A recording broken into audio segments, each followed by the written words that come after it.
Reality is vulnerability in its rawest form, you know. And when we speak of reality, we are not talking about facts or objective conditions.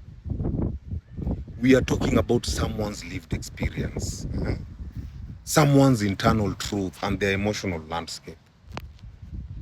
That's vulnerable because your reality is where you're most honest, where you're most affected and most unfinished. It's not always polished or even pretty. It's not always what people want to hear. And that makes it sacred because it is personal.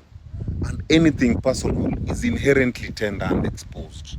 You know, in a world that often values perfection over presence and aesthetics of authenticity, many people feel safe curating their reality rather than living it openly.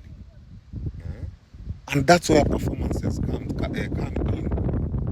And performances will look like pretending to be okay when you're not, displaying success while you're silently struggling, adopting social identities that feel acceptable but are not true, avoiding depth in conversations for fear of being too much.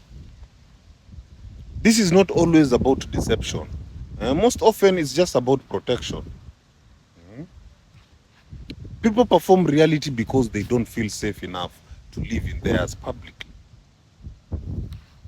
A person only reveals their reality, that is, their wounds, their thoughts, their beliefs, and their inner world, when they feel emotionally safe, when they feel accepted without judgment, when they feel free from ridicule or invalidation. That's why in most environments, people show up with masks. But in safe environments, they show up as themselves.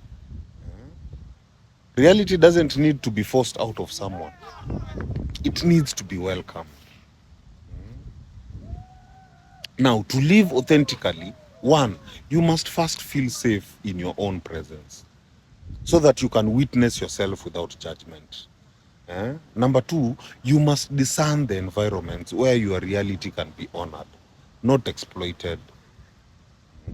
After that, you begin to realize that vulnerability is not weakness, it is truth in motion. And if others can't handle your reality, that's not your failure, that's a sign of their limitation. Reality is a sacred vulnerability. When people hide theirs, it's not because they are fake. It's because they have been made to believe their truth is too much. So be gentle with your own truth. Be selective with who gets to see it. And when someone offers you their raw reality, honor it. It means they trust you with their sacredness. Because in the end, true connection doesn't come from shared performances. It comes from shared realities. My people, heal. Heal.